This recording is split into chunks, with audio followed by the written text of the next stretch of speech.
Todos os seres humanos, meros mortais, temos em nosso interior dois lados, o bem e o mal. Lados esses que estão constantemente brigando para ver quem vence essa batalha. Predomina aquele que falar mais alto. Somos seres constituídos de ambientes externos que são capazes de despertar nosso pior ou melhor lado. Desde o início do mundo, vemos a maldade do ser humano, do que ele é capaz de fazer para chegar aos seus objetivos, independente das consequências que suas atitudes irão trazer para aqueles que os cercam. Somos seres de escolha. Temos essa liberdade de escolher qual versão da história iremos deixar como legado. Seres capazes de serem competitivos, desconfiados, e a glória de ter alcançado algo satisfaz o ego de uma pessoa que tem em seu DNA um resquício de discórdia. A desconfiança leva os homens a atacarem os outros, tendo como desejo principal o lucro. Afinal, ouvimos isso de tempos em tempos, semelhante como ninguém faz nada de graça, com o intuito humano de realmente ajudar o outro. Nossa personagem da mitologia grega de hoje, a Eris, era a deusa da discórdia.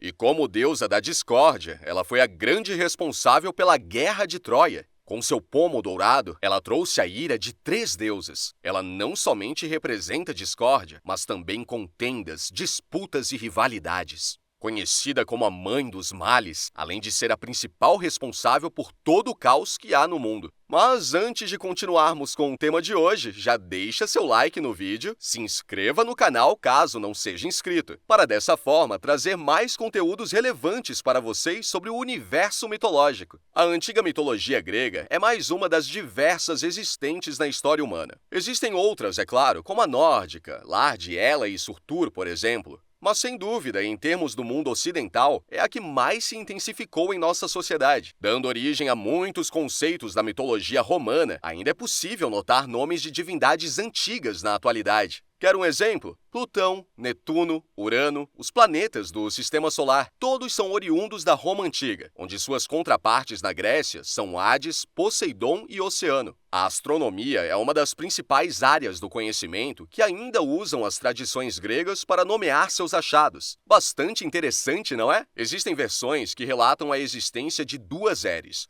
Uma pessoa má e outra uma mulher boa com um coração puro. A primeira é uma Eris cruel, associada a guerras e conflitos, e que nenhum mortal aprecia. A segunda, filha de Nix, é uma boa Eris. Ela estimula os homens a trabalhar, aparentemente através da inveja pelo sucesso alheio, e nesse caso representa a rivalidade natural entre seres humanos. Segundo relatos, a deusa pode fazer o bem apenas para quem compreendeu a sua natureza e o seu interior. Digamos que ela selecionava as pessoas que a tratavam com conhecimento e verdade. O nome Eris foi usado pela astronomia para um planeta, na verdade, um planeta anão. Em 2015, estudiosos descobriram, viajando pelo espaço, um planetoide maior que Plutão, mas ele não poderia ser considerado um planeta. Então, graças a esse achado, a discórdia se fez presente na astronomia e Plutão foi desconsiderado planeta. Ambos passaram a ser considerados como planetas anões. Logo, nada mais apropriado apelidar um objeto causador de uma revolução no conhecimento astronômico do que Eris. Nos escritos dos gregos, Eris tem um problema de descendência, pois não se sabe ao certo quem são seus pais. Hesíodo, em sua Teogonia, aponta a entidade como filha sem pai, gerada pela sua mãe Nix, conhecida como deusa da noite. Nesse caso, ela seria irmã de Thanatos, a morte, Hipnos, o sono, além de muitos outros. Já na versão de Homero, um dos mais conhecidos poetas da antiguidade, aponta Hera e Zeus como pais. Eris era rejeitada por sua mãe Hera por não possuir tanta beleza, o que talvez tenha sido um fator responsável por ela possuir um temperamento forte, e devido ao seu forte temperamento, foi também rejeitada por Zeus por não aceitar a índole cruel da sua filha. No caso, não de forma concreta, mas apenas destaca Eris como irmã de Ares, o homicida deus da guerra. Como Ares era filho de Zeus e Hera, subentende-se sua linhagem. Ares também, que não era nada fácil, com um caráter duvidoso, um homem cruel e rejeitado pelos seus pais, por ser uma pessoa extremamente com a índole ruim, era o melhor amigo de sua irmã Eris. Ambos compartilhavam do mesmo sentimento, o de espalhar maldade por onde passavam. Eris chegou a acompanhar seu irmão em algumas batalhas. Eles promoviam e geravam violências e guerras. O intuito de ambos é o derramamento de sangue. Após a deusa ser rejeitada pelos seus pais, ela procurou se esconder na Via Láctea, a morada dos titãs. Eris foi desposada pelo titã Éter e deu à luz a 14 filhos, chamados pelos gregos de daimones, o que significa algo como as desgraças para os romanos. Cada filho de Eris representava um poder das trevas. Eris era tão cruel e tão temida tanto por deuses quanto por meros mortais, que todos queriam distância dela. Cada ambiente que ela passava, uma semente do mal era plantada naquele lugar, a tornando uma mulher fria e muito amarga, incapaz de qualquer sentimento do bem. Contudo, Eris é a principal causa para a Guerra de Troia, segundo a mitologia. A Guerra de Troia foi a mais famosa das guerras de toda a história. Opondo uma coalizão de gregos aos troianos, o conflito teria durado cerca de 10 anos, provavelmente no século 13 ou 12 a.C. Não se sabe ao certo se a guerra realmente ocorreu ou se seria mais um dos inúmeros mitos da civilização grega. De acordo com os mitos, num certo dia, Peleus e Tétis, que mais à frente se tornaram pais de Aquiles, se casaram no Olimpo. Com as pompas da casta mais alta de divindades, uma grande festa foi produzida. Todos os deuses e deusas foram convidados.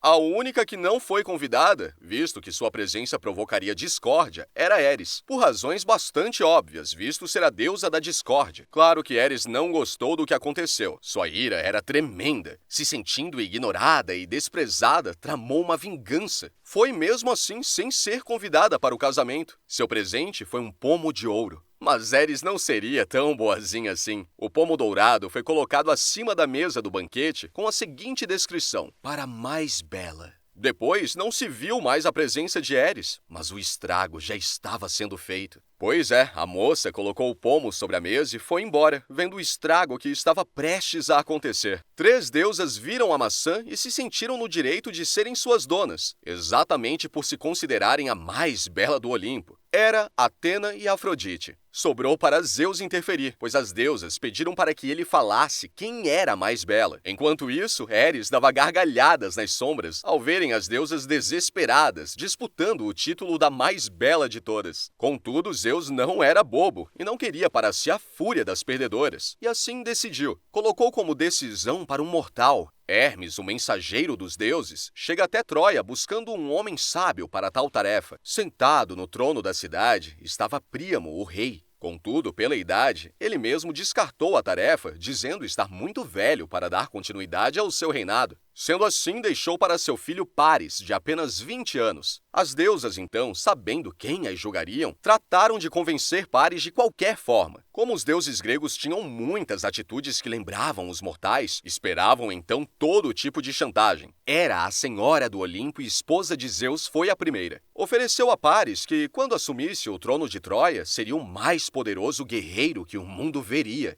Atena, como a deusa da guerra justa e da sabedoria, prometeu que o faria o homem mais sábio do mundo. Já Afrodite, a deusa do amor, lhe ofereceu a mulher mais bela do mundo. Se você já assistiu qualquer filme que envolve a Guerra de Troia, já descobriu quem Paris escolheu. Afrodite foi dita a mais bela das deusas e ganhou a disputa. Como troca, Paris ganhou a mão de Helena, esposa do rei Menelau de Esparta. Sendo assim, a cidade de Troia passou a ganhar a bênção de Afrodite e a fúria de Atena e Hera. Quando a guerra eclode, Aquiles, do lado dos gregos, tem como deusa guardiã a própria Atena. A guerra acontece e Eris observa a sua semente da destruição plantada com sucesso. O que muitas pessoas talvez não saibam é que existe um culto em devoção à deusa Eris, que se chama discordianismo. O discordianismo é uma religião baseada na adoração de Eris. Essa religião foi fundada em algum momento entre 1958 e 1959, após a publicação do seu primeiro livro sagrado, O Principia Discórdia, que é um texto sagrado escrito por Malaclipse o Jovem e Omar Khayyam Ravenhurst, conhecido como cofundador da religião depois de uma série de alucinações compartilhadas em uma pista de boliche. Esse livro é um aglomerado de consenso com mitologia grega, religiões orientais e anarquismo, onde todo homem, toda mulher e toda criança são um papa, como uma verdade absoluta.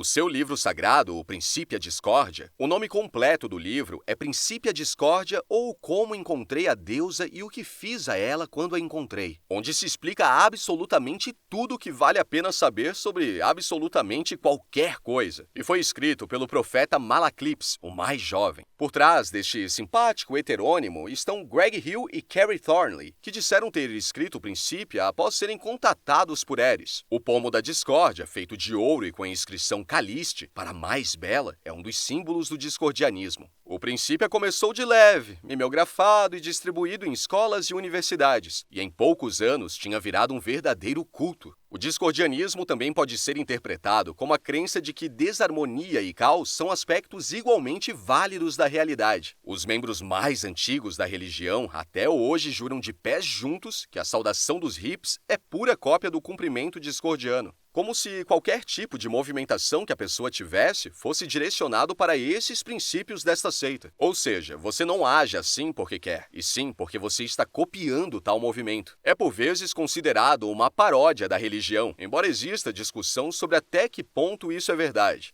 Discordianos usam humor subversivo para divulgar sua filosofia e evitar que suas crenças se tornem dogmáticas, ou seja, evitar que elas sejam regras absolutas, até porque para eles não existem regras. Sendo uma piada ou não, o discordianismo tem como seu maior ícone de culto a deusa grega Eris, discórdia para os romanos, e prega que não existem verdades absolutas, e que isto é uma verdade absoluta. Bem interessante essa história toda sobre a Eris, a sua mitologia e o que originou a Guerra de Troia e o porquê dos seus princípios serem considerados exemplos a serem seguidos, se tornando uma religião, alguma devoção em relação ao que ela significou e representou na mitologia grega. Um fato que ninguém jamais pode negar é que sua história é contada de geração a geração. Cada um conta a sua versão, mas o importante é que seu nome é lembrado, ela sendo uma deusa gentil ou uma deusa feroz, que trazia consigo um sentimento de poder e medo.